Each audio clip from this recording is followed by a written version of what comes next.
ทุกคนเนาะกับวันนี้กับมาพูดกับตีนายแล้วเนาะนี่ที่นากับสิมาฮักคุณท่าน้อยจากช่องมีหมูชแนลนะที่ขึ้นให้ตามมาเลยเนาะ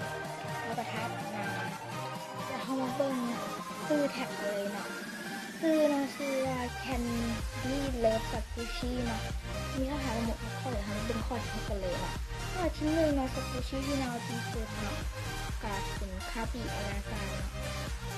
เป็นสกุชี่ที่คิดมะนาวเนาะเขาบอกคิดมะนาวหรอกมันเน่าเลยเนาะมันเน่าปุ๊บเนาะ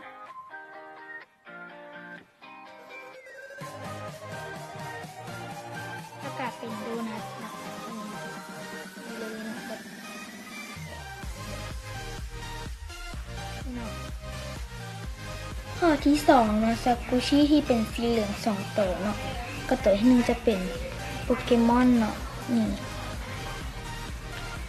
เนาะโปเกมอนที่สองก็จะเป็นกล้วยเนาะของอารีดีเป็นของแท้ด้วยตัวนี้แต่เขาซื้อมาบางเมืองเฮกเกตซื้อเนาะการไม่เสียตัวขออภัยเนาะค่ะราคาตัวนี้ของเก่าเนาะเป็นกล้วยอารีดีนี่เป็นสีเหลืองเนาะออกมุกนิดนึงเนาะข้อที่สามเนาะก็คือสกูชี่ที่คิดว่าปีตายแล้วทายบทถึกเนาะเราเห็นช่องมิวเอาปุ้งเท้าแมวมากะเอามาตามคุณมิวเลยเนาะเอามาตามเลยกางคิดว่ามันน่าจะปิดตายากเลยเนาะเพราะว่าบางทีเขาก็ซื้อมาแบบหลายสีแล้วเขาก็บอกว่าสีใดเป็นสีใดเนาะ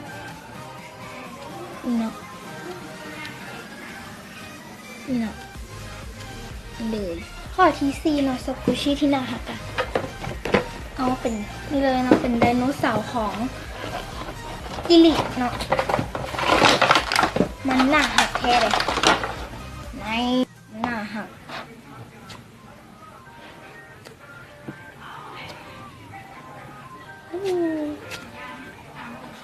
แถมหอมอีกเนาะ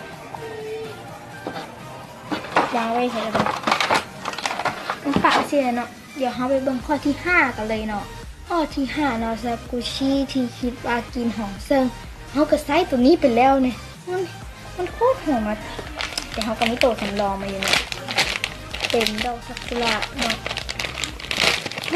หอมเลยโอ้ยหอม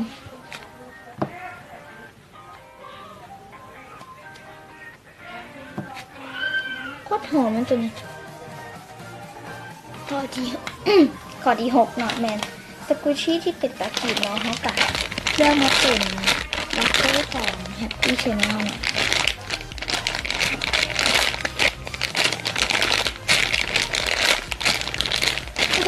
มันโคตรเป็นตะกินนี่เป็นกันแล่มมาด้วยกันมีบลูเบอร์รี่มีอันนั้นนี่โอ้เป็นตะกินแต่คำท่านี่หมดไปแล้วนะคะก็ขอท่าต่อ2ช่องนะคะคือ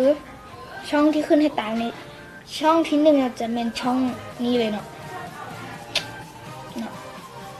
ช่องที่2นะก็คือช่อง lina.com เนาะนี่เลยช่อง lina.com เนาะกับถ้าแล้วต้องหักเลยเนาะก็ตินามีเรื่องสิแจ้งเนาะว่าช่วงนี้ตินาบ่ค่อยได้ลงคลิปเพราะว่ามันบ่มีอย่างให้เห็นเนาะแต่มื้ออื่นตินาสิลงคลิปแน่นอนเนาะ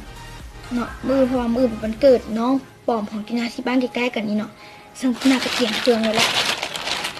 เดี๋ยวฮอดมื้ออื่นตินาสิมารีวิวให้เบิ่งเนาะกะนี่ต้องขอตัวลาไปก่อนเนาะบ๊ายบาย